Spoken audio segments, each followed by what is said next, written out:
So I'm really pleased to introduce Debra Solt, who is the Director of Workforce Training and Economic Development at Vegas PBS.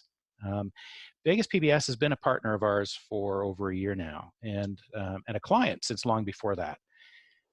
Part of the intrigue for me in working with PBS is I had no idea at the very beginning all of the different segments of the workforce space that you're involved in, right? Everything from education, which I've always known PBS is really strong in, but of course, you're a not-for-profit, you've got relationships with government, you do a lot of training with employers, you're working with workforce development, you're in every corner of this workforce ecosystem.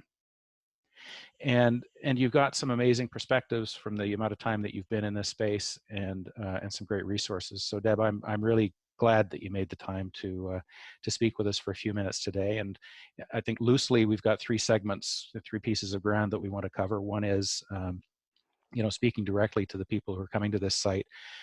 It's, oh my goodness, I'm unemployed, what do I do? I think the second segment is, what else could I be doing to prepare for the rebound when it comes? And it will come, but I think it's going to come in lumpy and unexpected ways. And then finally, I really want to make sure that we shine the light on some of the tremendous resources that PBS has available to the public that most people wouldn't know about. So this will be a great opportunity to make those resources available to folks that are coming to this site. So let me hand it over to you, Deb. Well, thank you. Glad to be here, and I really thank you, and PBS National thanks you. So as a station, yes, we are committed to workforce training, and not just workforce training, is we're committed to training from the little guys, pre-K all the way up, and lifelong learning. But one of the things in my role, I am responsible for training of adults. Mm-hmm.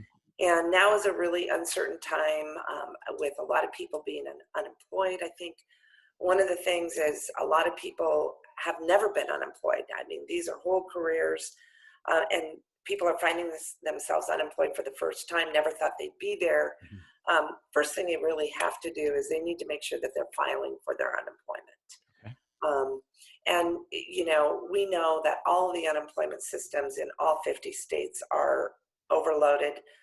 They said last week, we're at 33 million people across America are unemployed, not to mention how many are in Canada and other around the world. But I know the U.S. unemployment area is overloaded. Oftentimes they're kicked out. Be patient. The other thing is when you do get in is to read carefully. There are no trick questions, but oftentimes people scan, and they're being kicked out because all of a sudden they answered a question wrong. You don't get an opportunity to go back in and edit. Once it's kicked out, you have to wait, and then you have to have a case manager call you in order to verify the information. Or something has changed. Let's say 10 years ago, I have a girlfriend who wasn't receiving pension. Today, she also has her ex-husband's pension. Kicked her out of the system, and she won't receive her unemployment until they verify how much of that pension she's receiving to determine whether she gets it.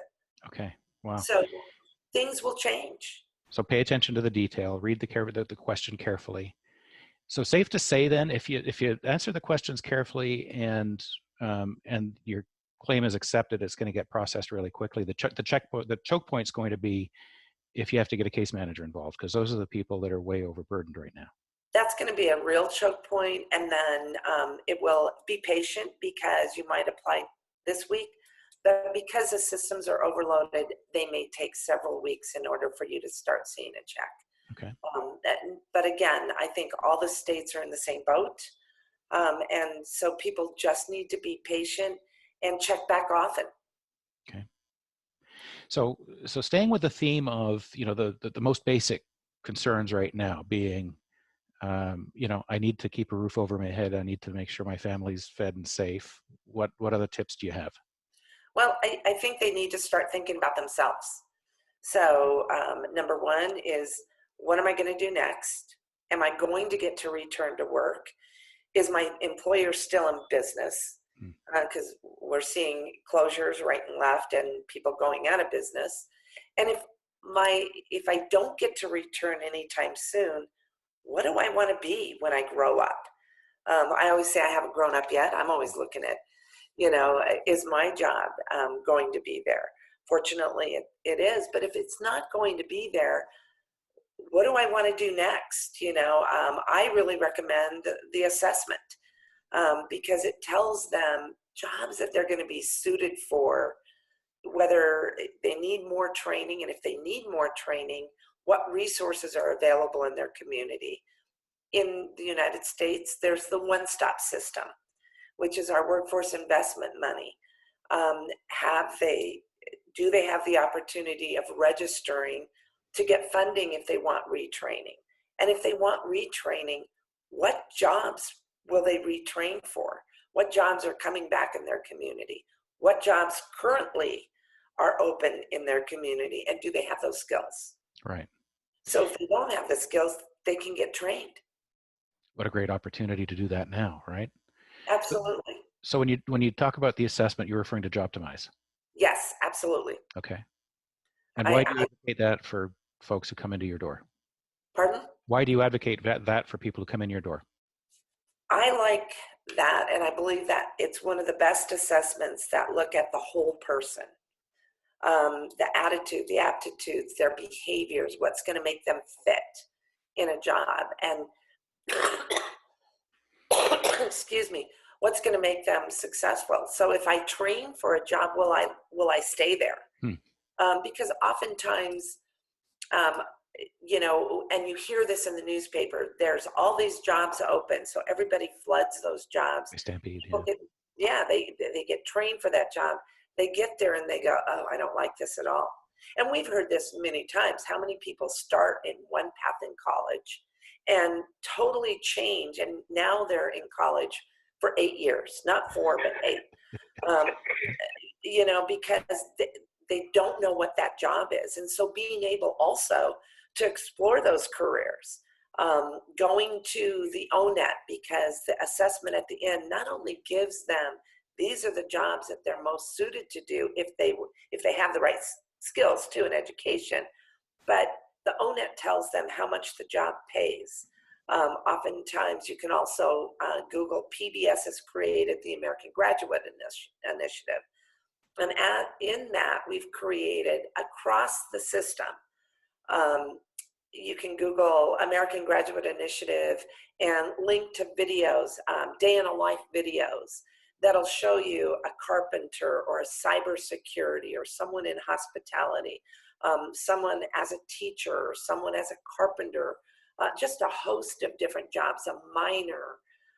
Because I think one of the things, if someone's unemployed, is the ability to look at what are the jobs in their market and how many are available, how many are going to become available, and am I qualified for those jobs? We're not going to make rocket scientists out of anyone in the next 6 months unless you're already there, right? But we certainly can help guide people into jobs and careers that they're most suited to do. Well, and so that's often where a lot of people get stuck, right? I know I have been at different points over the course of my career where I've put myself at a crossroads. I've said, okay, I've had enough of doing this. But when the next question is always, what else could I be doing? Right. And that's a really hard question to answer because we always think in terms of the rearview mirror, what we've done until now. And we always want to sort of extrapolate out the next logical step from that, which isn't always a really good way to do it. No, because we don't challenge ourselves that way too. And oftentimes we pigeonhole ourselves. We do what our parents did. We do what is expected of us. We get comfortable. And it's hard to venture maybe into another industry, but we all have skill sets that are transferable. Mm-hmm. But if and attributes. right, but if we don't know what those are, number one is how do we present them to a new employer to say, I can still do this, and here's why. But also, if we don't know what those new industries are, because we've never explored them, because they were never available to us, then we're going to tend to fall back into what we know. Right. Okay. So given that the economy's upside down right now, given that there are some jobs that are going to be slow to come back and others that may not come back the way they were at all, what I hear you saying is take this as an opportunity to step back and think about what else you could be doing that you'd be really well suited to personality wise, that you'd be really well suited to skill wise, and to use this as an opportunity to, if there's a job that's just adjacent to where you are in another industry that requires a little bit of upskilling or some training or a certificate, what are the resources for somebody to actually understand Deb? So if I'm here and I'm interested in the job over here and it requires something in terms of education or skills, where could I go to find out what's in that gap and actually get help to get that training? Well, what's in that gap? First of all, you want to look at what the job is. So go to the ONET and explore, Okay. because it'll tell you what the gap is, what the skills are required in those jobs.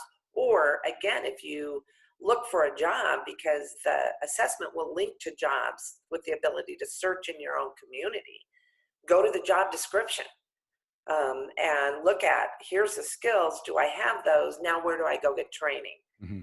If it's a longer term training venture, then you may need to be trained and get funded from the workforce investment system. So you'll want to register with your one stop in whatever state you are in.